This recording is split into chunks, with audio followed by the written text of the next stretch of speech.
Olá, meus irmãos, que a paz do nosso Senhor Jesus Cristo repouse agora sobre você e sobre toda a sua casa. Amém? Eu sou o pastor Antônio Júnior e nós estamos aqui para buscarmos a Deus na sua palavra, que é a Bíblia, e depois eu quero orar por você.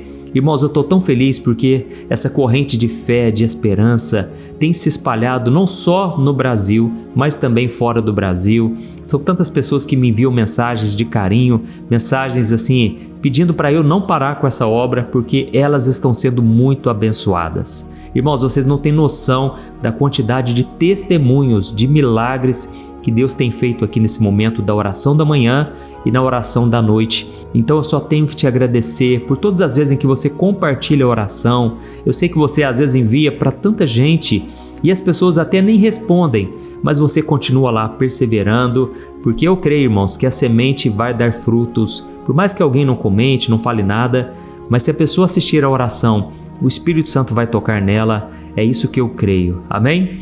Irmãos, a mensagem que eu quero trazer aqui hoje é para você que está se sentindo cansado e muitas vezes acha que a sua fé não tem sido bastante. É como se você estivesse enfrentando um gigante e a sua fé parecesse assim, tão pequenininha.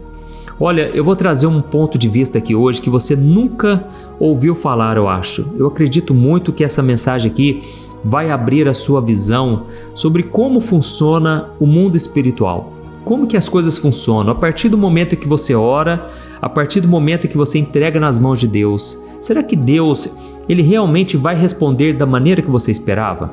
Irmãos, deixa eu trazer aqui uma breve ilustração. Vamos imaginar que você plantou uma sementinha na terra. Aí no dia seguinte você volta lá, não apareceu nada. Aí você volta em 2 dias, depois de uma semana, e não aconteceu nada. Aí naquele momento você pode pensar assim, será que essa semente não vai vingar? Será que a terra não é boa? Irmãos, da mesma forma a gente trata a nossa fé. A gente acha que só porque nós oramos com fé, só porque nós estamos fazendo tudo o que é certo, Deus ele vai responder do nosso jeito, da nossa maneira. Mas assim como aconteceu com essa sementinha, Deus na verdade está trabalhando nos bastidores. Por quê? A sementinha, ela está ali debaixo da terra e a gente se esquece que naquele lugar escuro, naquele lugar ali fechado, na verdade a raiz ela está se aprofundando, ela está se fortalecendo, ela está buscando a água para fortalecer aquela planta quando ela finalmente nascer. E você não enxerga isso, você não percebe, não está sendo visto com os olhos naturais, mas está acontecendo, certo? Da mesma forma, muitas vezes nós achamos que Deus nos abandonou só porque Ele não nos respondeu da maneira que nós queríamos, no nosso tempo, do nosso jeito. Irmãos, eu nunca me esqueço da maior lição que eu recebi de Deus, uma vez quando um tio meu estava muito doente. Eu orei por eles, irmãos, assim, com toda a minha fé. Eu era novo convertido, eu tinha acabado de ir para os caminhos de Deus, tinha entregado minha vida a Jesus, e eu estava assim naquele primeiro amor, sabe? E eu falei para toda a minha família que o meu tio seria curado. Eu orei por ele, irmãos, eu levei ele na igreja, eu chamei o pastor para ir lá em casa, o pastor orou por ele. Irmãos, ele até demonstrou sinais de melhora. É verdade, durante 1 dia, 2 dias, parecia assim que ele estava 100% curado. Mas infelizmente ele acabou partindo. Infelizmente para nós, né? Porque na verdade não era o plano de Deus e Deus sabe o que é melhor. Irmãos, depois que ele partiu, eu confesso, eu me senti tão frustrado. Eu me senti envergonhado porque eu tinha falado para todo mundo que ele seria curado por Jesus Cristo. Irmãos, aquilo para mim foi um balde de água fria tão grande. Mas hoje eu agradeço ao Senhor porque foi uma grande lição que eu aprendi. Eu aprendi que Deus, Ele não quis curar o meu tio da maneira que eu pensava, mas na verdade a alma dele foi curada. Ele nasceu de novo, ele fez a oração de entrega, ele entregou a sua vida a Jesus Cristo. Irmãos, existe maior milagre do que esse? Existe? Fala para mim. Irmãos, Deus ele está querendo povoar o céu. Ele não tem interesse aqui nessa terra, porque o próprio Jesus disse, eu vou para preparar um lugar para vocês, porque o meu reino não é dessa terra. Esse mundo, irmãos, ele está contaminado pelo pecado. E a Bíblia diz que vai surgir um novo céu, uma nova terra. E não vai haver mais o pecado, a dor, a tristeza, o sofrimento, a saudade. Não vai ter nada disso mais. Então, irmãos, muitas vezes, sabe o que eu percebo? Nós cristãos, nós perdemos a noção daquilo que nos aguarda lá na frente. A gente perdeu a fé, a esperança na ressurreição. Sabe, a gente tem que voltar a sonhar, irmãos, com as coisas eternas, com aquilo que Deus realmente valoriza e prioriza.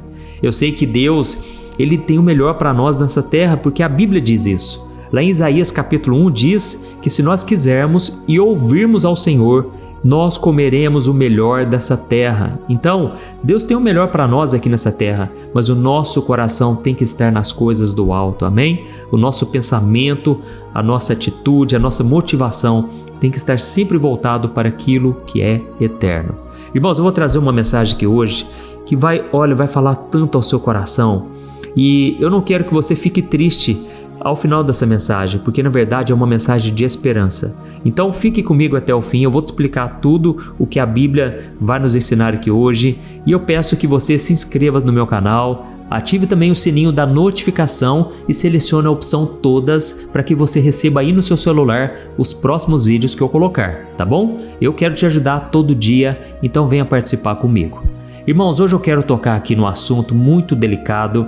Eu sei que é um daqueles assuntos que a gente evita conversar com as pessoas, a gente não toca nesse assunto porque realmente é desconfortável. A verdade é que a gente aprendeu uma matemática da fé que não funciona muito bem na vida real. A gente ouve falar que se nós tivermos fé, nós vamos mover montanhas. Se nós formos fiéis a Deus, Ele vai nos livrar de todo o mal. Mas aí, irmãos, a gente sabe que nesta vida tudo pode mudar, nada está debaixo do nosso controle. Aí de repente chega uma doença, ou então vem uma frustração, vem uma tristeza, ou a resposta não vem. E aí a gente se pergunta, onde foi que eu errei, não é verdade? E se eu te falar que o fato de não ter vindo uma cura, um milagre, aquilo que você tanto pediu, na verdade pode ser um propósito de Deus que é muito maior do que você imagina. Irmãos, para isso eu quero ler com você a história de um homem chamado Epafrodito. Eu sei que é um nome complicado, mas esse personagem da Bíblia, irmãos, ele não é um homem qualquer. Ele era um guerreiro da fé, e o apóstolo Paulo descreve ele como meu irmão, cooperador e companheiro de lutas. Então, Epafrodito era um parceiro no ministério de Paulo, e a Bíblia mostra que ele deixou a sua casa, a sua família, a sua cidade para viajar e levar uma oferta da igreja de Filipos para ajudar Paulo, que estava preso em Roma. Aí você imagina a coragem e a dedicação desse homem. Ele estava literalmente servindo a Deus no meio da sua missão, correndo risco de vida, porque naquela época tinha uma perseguição ferrenha, tanto é que Paulo estava preso. E sabe o que aconteceu com ele? Será que ele foi abençoado com saúde, com prosperidade por ser um homem tão fiel? Irmãos, não foi assim que aconteceu. A Bíblia diz que ele ficou doente. E não foi uma gripezinha não, ele ficou à beira da morte. Agora pensa comigo numa coisa. Paulo era o apóstolo que Deus estava usando para curar enfermos. Ele chegou até a ressuscitar mortos, irmãos. Teve um rapaz que estava ouvindo a sua pregação, sentado numa janela, e ele caiu da janela lá embaixo. Quando ele caiu, ele morreu na hora. Paulo então chegou lá, orou por ele e ele ressuscitou.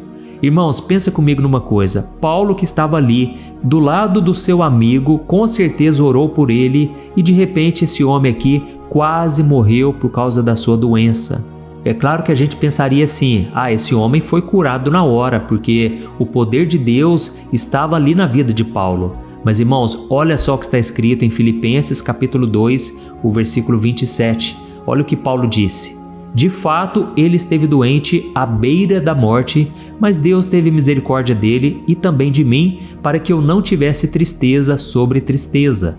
Olha isso aqui, irmãos. Eu não sei se você reparou, mas Paulo, ele não falou assim, a nossa fé curou esse homem. Ele também não disse isso aqui, nós repreendemos a doença e a doença saiu na mesma hora. Mas Paulo simplesmente falou, Deus teve misericórdia dele e ponto final. Ou seja, foi um ato da pura e soberana misericórdia de Deus que aquele homem sobreviveu. A doença foi real, o risco de morte foi real e a sobrevivência daquele homem foi um presente da graça de Deus, não foi resultado da fé daqueles homens. Isso aqui, irmãos, derruba aquela teologia de barganha, sabe? Aquela ideia de que a nossa fidelidade obriga Deus a agir da forma que a gente quer. Irmãos, Epafrodito era um homem fiel, ele estava no centro da vontade de Deus e mesmo assim ele ficou tão doente que ele quase morreu. E aí a gente se questiona, né? Por que que isso aconteceu? Irmãos, a verdade é porque muitas vezes Deus, para tratar com a nossa alma, Ele usa um leito de enfermidade, Ele usa uma decepção com alguém, Ele usa uma perda financeira, Ele usa qualquer coisa que for necessário, irmãos, para tratar conosco. Não quer dizer que tem algo de errado com a gente, mas quer dizer que Deus quer nos refinar, assim como o ouro é refinado no fogo, entende? E Deus permite sim, irmãos. Deus é Deus. Quem somos nós para questionar Ele? Deus permite a dor no corpo para curar o orgulho, a impaciência, aquela autossuficiência, sabe? Tem pessoas, irmãos, que não se dobram. Tem pessoas que não reconhecem que elas precisam realmente de Deus. É claro que elas podem até orar, mas aquilo é da boca para fora. E é somente no deserto, é somente na provação que a pessoa começa a realmente entender que ela não tem o controle da sua própria vida. E talvez você esteja se perguntando, mas pastor, eu confesso que eu acho isso aqui muito confuso, porque um homem de Deus, um profeta que fazia milagres, se ele morrer doente, isso não anula o poder de Deus? Irmãos, pelo contrário, isso na verdade mostra que Deus é soberano. E eu quero te provar isso agora, mostrando um outro caso ainda mais chocante. E você vai ficar impressionado de ver como Deus está no controle de tudo. A história é sobre o profeta Eliseu. Lembra dele? Eliseu, ele foi o sucessor do profeta Elias, um homem que recebeu a porção dobrada do espírito dele. Só para você ter noção, Eliseu abriu o rio Jordão com a capa dele, ele purificou as águas de uma cidade, ele multiplicou o azeite de uma viúva, ele ressuscitou o filho de uma mulher sunamita e ele curou Naamã, que era um general da Síria que tinha lepra. Eu acredito que você já deve ter ouvido o testemunho dele. Naamã mergulhou 7 vezes no rio Jordão e a sua pele, que era toda assim, cheia de feridas abertas, se tornou como a pele de um bebê. Tudo porque Eliseu foi usado por Deus dando a instrução. Se ele mergulhasse 7 vezes, seria completamente curado. Então, irmãos, o currículo de milagres de Eliseu é impressionante. Ele era um canal direto do poder de Deus aqui na terra. E sabe como é que esse homem terminou os seus dias? A Bíblia fala de uma maneira muito clara, irmãos. Lá em 2 Reis, capítulo 13, o versículo 14, diz assim, ó: Eliseu ficou doente da enfermidade da qual ele morreria. Espera aí, será que é verdade isso que a Bíblia está falando? O homem que curava todo mundo, o homem que tinha autoridade sobre a vida, sobre a morte, porque ele era muito usado por Deus na sua geração, de repente ele morreu doente? Irmãos, é isso mesmo. E aqui fica uma lição para nós. Se a cura fosse uma obrigação de Deus para quem tem fé, Eliseu com certeza seria o primeiro da fila a ser curado. Irmãos, mas não foi isso que aconteceu. Mas será que no fim da vida desse homem, a fé dele se esmoreceu? A fé dele acabou? É claro que não, irmãos. A questão é que a enfermidade, na verdade, ela fortaleceu a fé daquele homem. Irmãos, tudo depende do nosso ponto de vista. Tudo depende da maneira da gente enxergar as coisas que acontecem com a gente. Eu não sei por que eu estou trazendo essa palavra hoje, mas foi algo que Deus colocou no meu coração. Eu sei que muitos de vocês têm parentes que estão enfermos. Eu não estou aqui dizendo que Deus não vai curar. Na verdade, nós vamos orar daqui a pouco, tá bom? Eu creio que Deus pode sim fazer um milagre sobrenatural e o que depender de nós, nós devemos crer até o último minuto, até o último momento.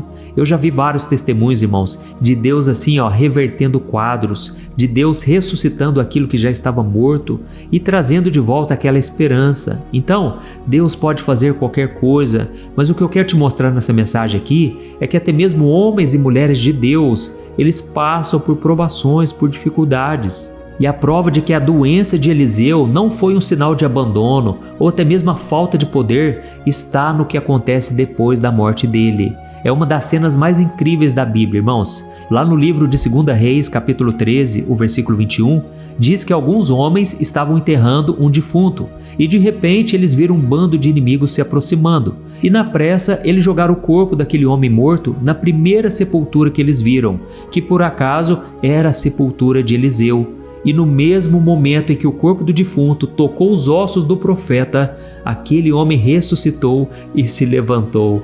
Olha que coisa tremenda, irmãos, que coisa maravilhosa. Pensa comigo numa coisa aqui. A doença levou o corpo de Eliseu, certo? Mas ela não conseguiu tocar na unção que estava sobre a vida dele. Então a enfermidade foi o modo que Deus usou para levar ele para a glória. mas aquilo não invalidou o propósito dele aqui na terra. Mesmo morto, ele era um canal de bênção, ele era um canal de vida. E Deus estava mostrando que o poder dele é tão grande que ele ultrapassa a barreira da morte, da doença e até mesmo da nossa lógica. Irmãos, eu acredito que quando um cristão, quando alguém que nasceu de novo, essa pessoa morre, ela parte dessa terra, ela continua sendo usada pelo Senhor. A Bíblia diz que muitos, mesmo já mortos, eles continuam falando. E o que a Bíblia quer dizer com isso, irmãos? Que o testemunho continua vivo. Deus continua usando esses exemplos de homens e mulheres do passado. Até mesmo você que tem um parente que já foi embora, talvez uma mulher de oração, talvez a sua mãe, o seu pai, eram pessoas de Deus. O testemunho deles continua falando para nós hoje. Amém? Não fique pensando que a morte é o fim. Irmãos, a morte na verdade é o começo de algo grande e poderoso que Deus está fazendo na eternidade. E um dia nós vamos reconhecer isso com total clareza. Nós vamos ver que realmente esse corpo nos prendia, esse corpo nos limitava. Mas quando tivermos o nosso corpo glorificado, quando estivermos com Jesus para todo sempre, irmãos, toda lágrima será enxugada. Deus vai trazer uma alegria eterna sobre nós. Amém? Então, eu poderia citar exemplos de homens e mulheres da Bíblia aqui que passaram por grandes aflições, mesmo sendo fiéis. Isso pode acontecer com qualquer pessoa. E eu até me lembrei aqui agora de um outro exemplo em que o apóstolo Paulo viveu na prática o fato dele orar pelas pessoas e muitas vezes Deus não curar. Isso pode acontecer também, entendeu, irmãos? Tem uma passagem lá no livro de Timóteo em que ele fala algo muito interessante. Ele diz assim para Timóteo: eu deixei um homem chamado Trófimo e ele está doente em Mileto. Irmãos, aqui a Bíblia não fala se Paulo orou por ele ou não. A Bíblia só diz uma coisa: a doença aconteceu e a vida seguiu. Esse homem permaneceu doente. E aí fica essa questão que muitas vezes a gente sofre por falta de conhecimento, por não entender o trabalhar de Deus, a maneira como Deus age. A gente se frustra, não é verdade? Mas eu estou aqui para te dizer hoje, Deus não se esqueceu de você. Talvez você está ouvindo essa mensagem aqui no leito de hospital. Talvez você se sente abandonado, você acha que pelo fato de você ter orado, jejuado, ter servido na igreja há tantos anos, isso faz com que você tenha que ficar livre das aflições desse mundo. Mas irmãos, o próprio Cristo passou por tantas coisas, não é verdade?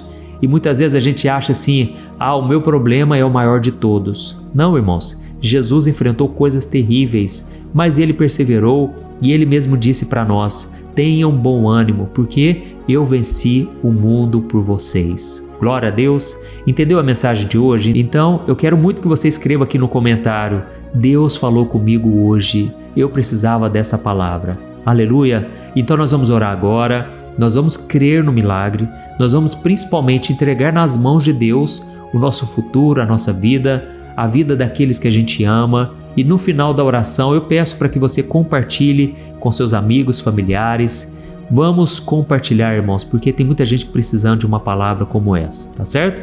Vamos orar então, feche os seus olhos. Eu quero começar agora esta oração, mas ore também de todo o seu coração. Aleluia. Senhor, meu Deus e meu Pai, nós queremos te agradecer por mais um dia, queremos te agradecer pela tua palavra, Senhor. Obrigado, meu Deus, por ter nos alimentado, por ter trazido respostas de oração, aleluia. Pai, eu creio que o Senhor respondeu muita gente aqui hoje. O Senhor abriu a mentalidade, a nossa visão e principalmente o nosso entendimento.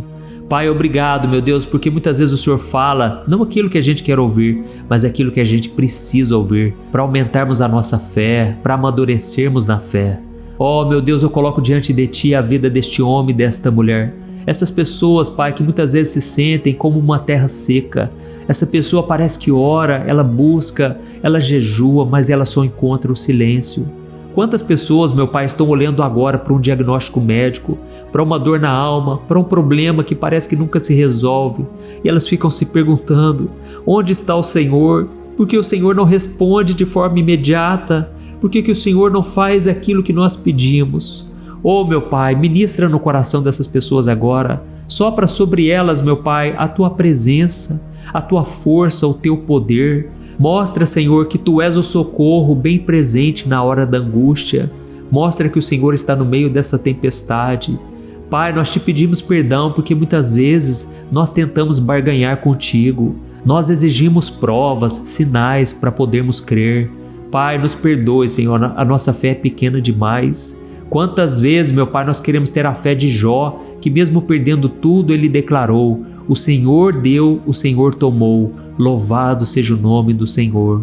Mas em vez disso, Pai, nós ficamos reclamando, a gente duvida, a gente murmura. Por isso eu te peço, Senhor, tem compaixão de nós, tem misericórdia da nossa vida. Pai, nesse momento eu repreendo todo o espírito de incredulidade, toda seta de dúvida que o inimigo tem lançado na mente dos teus filhos, que toda voz que diz assim: Deus te abandonou, a sua fé não é suficiente, você pecou e por isso está sofrendo. Eu repreendo essas vozes agora, em nome de Jesus Cristo. Pai, a tua palavra nos garante que nada pode nos separar do teu amor, nem a tribulação, nem a angústia, nem a enfermidade e nem mesmo a morte. Por isso eu te exalto, meu Deus, porque a nossa esperança está em ti. O Senhor é poderoso para curar, o Senhor é poderoso para libertar. E nesse momento, meu Pai, eu oro por aqueles que estão enfermos. Se houver uma pessoa enferma agora, que o teu poder restaurador alcance cada célula, cada órgão, trazendo vida, trazendo saúde. Eu repreendo toda doença agora. Câncer, saia do corpo dessa pessoa agora em nome de Jesus. Dor de cabeça, dor na coluna, problemas de locomoção, problemas nos órgãos internos. Em nome de Jesus, seja curado, seja liberto dessa enfermidade. Oh, meu Deus e meu Pai, eu coloco diante de Ti, Senhor, a vida desses que estão enfermos na alma. Quantos agora, Senhor, estão tristes, estão abalados, estão cansados de enfrentar a vida, estão sobrecarregados, cansados de sofrer. Pai, enche o coração deles com a Tua paz, com a Tua presença. Eles têm orado aqui comigo, Deus, todo dia, na oração da manhã, na oração da noite. Senhor, faz um milagre, Senhor. É pela Tua graça, não é pelo nosso esforço, pelo nosso mérito, mas é pela Tua graça que nós somos salvos e transformados. Oh, meu querido irmão, minha querida irmã, se você pela primeira vez deseja realmente entregar o seu coração a Jesus, você reconhece que Ele é o teu Salvador e você quer estar com Ele por toda a eternidade, e você já se arrependeu dos seus pecados, então faça essa oração comigo. Repita essas palavras e vamos orar juntos. Eu creio que Jesus agora está olhando para o teu coração. Diga assim, Senhor Jesus, eu reconheço que sou pecador e que preciso de Ti. Eu entrego a minha vida, a minha dor, o meu futuro nas Tuas mãos. Me perdoa, me limpa, Senhor, me transforma e me salva. Eu te peço perdão por todos os meus pecados e eu creio que o Senhor morreu na cruz por todos eles, mas ressuscitou para me dar a vida eterna. Então escreve o meu nome no livro da vida, Senhor. Eu quero estar contigo todo dia e eu te recebo como meu único e suficiente Salvador. Eu renuncio todas as religiões, eu renuncio tudo aquilo que me afasta de Ti. Eu te entrego de corpo e alma e espírito. Jesus, a minha vida é Tua. Aleluia. Oh, meu Pai, receba esta oração, Senhor. Receba esta oração que foi feita de todo o coração. Que o Senhor, meu Pai, possa transformar cada área da vida dessa pessoa que se entregou agora. E que o Senhor faça com que esta oração de hoje, ela alcance muitos e muitos lares. Que milhares e milhares de famílias sejam salvas e libertas pelo poder do Teu amor. Pai, em nome de Jesus que eu oro e já te agradeço. Amém. Glória a Deus. Aleluia. Oi, eu posso te perguntar uma coisa? Você já percebeu que muitas vezes as coisas não dão certo na sua vida e aí você se sente perdido, frustrado e acha que nunca será feliz de verdade? São tantos problemas que você enfrenta, problemas de relacionamento, problemas na família, falta de dinheiro e tantas outras coisas que acontecem que te deixam muito desanimado e isso enfraquece a sua fé. Sabe por que tudo isso está acontecendo? Tem uma coisa que eu tenho certeza que você está com dificuldade e é exatamente isso que está te impedindo de viver uma vida de paz, uma vida de harmonia e prosperidade. É que você não está praticando os princípios da palavra de Deus. Mas eu sei que você tenta, mas parece que algo não te deixa orar, tem algo que não deixa você entender a palavra e aí você se sente perdido e frustrado. Por isso eu quero te contar uma coisa. Milhares de pessoas já estão fazendo parte de um movimento que eu criei chamado Jornada da Fé. E elas estão conseguindo crescer espiritualmente. Elas estão melhorando seus relacionamentos e a sua vida tem sido muito mais feliz e abençoada. Eu já passei por tudo isso que você está vivendo hoje e eu sei o tamanho da sua dor. Eu também me sentia totalmente perdido. Eu sabia que eu tinha que orar mais, eu tinha que ler a Bíblia, mas eu não conseguia. E aí eu me sentia totalmente frustrado. Até que depois de tanto lutar, eu descobri uma forma de crescer na caminhada com Deus. E depois que eu consegui fazer isso, a minha vida mudou da água para o vinho. A transformação foi tão grande que hoje eu consigo ajudar milhares e milhares de pessoas todos os dias. Por isso eu quero que você faça um compromisso, primeiramente com você mesmo e também com Deus, de que você vai seguir tudo que eu vou te falar aqui neste vídeo, tá bom? A primeira coisa que você precisa fazer, você precisa orar e ler a Bíblia da forma correta, para que ela entre no seu coração e traga a mudança que você tanto deseja e que mude também o seu comportamento. Eu sei que muitas vezes você não sabe como agir porque o seu coração está muito triste, aflito, angustiado e perdido. Eu também sei que muitas vezes você fica frustrado porque você não tem forças para seguir em frente. Eu também vivi assim por muitos anos e eu sei exatamente o que é isso. Até que eu comecei a ver a palavra de Deus de uma forma simples e prática. E essa jornada fez a minha vida se transformar a tal ponto que hoje eu estou aqui ajudando milhares de pessoas a encontrarem paz, harmonia e direção. Irmãos, eu não poderia deixar isso somente para mim, eu não poderia reter este conhecimento e por isso eu escrevi 3 livros que são a base para você aprender essa forma simples e prática de buscar a Deus e ter resultados na sua vida. O primeiro livro é o Momento com Deus. Ele vai alimentar o seu espírito de tal forma que você vai sentir um desejo muito grande de buscar a Deus. Neste livro você vai entender a palavra de uma forma muito simples e isso vai fortalecer a sua fé. Nele você vai ler uma mensagem para cada dia do ano, lembrando que todas essas mensagens são divididas por temas para você ir direto naquela palavra que você está tanto precisando. E o segundo livro é o Vida de Oração. Este livro vai mudar os seus sentimentos, ele vai curar as suas emoções, ele vai dar direção para a sua vida. Você vai perceber que o seu dia a dia será muito mais leve, porque a oração, ela acalma o nosso coração, ela alivia a nossa alma. Amém? E nele também você encontrará uma oração para cada dia e todas elas também estão separadas por temas. Por exemplo, tem oração para ansiedade, oração para depressão, oração para angústia, sentimento de culpa, você que precisa tomar uma decisão hoje, enfim, todas essas orações vão te fortalecer muito na caminhada com Deus. E por fim, tem o livro Minutos de Paz, é o livro que vai mudar as suas atitudes e ele vai te guiar para que você nunca mais se sinta perdido, tá bom? O livro Minutos de Paz, ele vem com tarefas fáceis e rápidas para você colocar em prática no seu dia a dia. Afinal de contas, a Bíblia diz que a fé sem obras é morta. Amém? E como eu quero que todos vocês tenham acesso a esse alimento espiritual diário, eu estou disponibilizando esses 3 livros no formato digital para que você tenha acesso de onde você estiver, seja no seu celular ou no seu computador. E tudo isso, irmãos, por um valor totalmente acessível e você também estará contribuindo para que o nosso ministério alcance ainda mais pessoas com a mensagem do Evangelho. Então é só você acessar o site www.jornadadafé.com.br, que está aparecendo bem aqui na tela, ou então você vai clicar agora no link que está bem aqui abaixo do vídeo, na descrição, tá bom? É muito rápido, é seguro e você vai receber na mesma hora os meus 3 livros digitais no seu e-mail para você começar a sua transformação hoje mesmo, tá bom? Então clica no link que está bem aqui abaixo do vídeo e que Deus te abençoe poderosamente. Um grande abraço.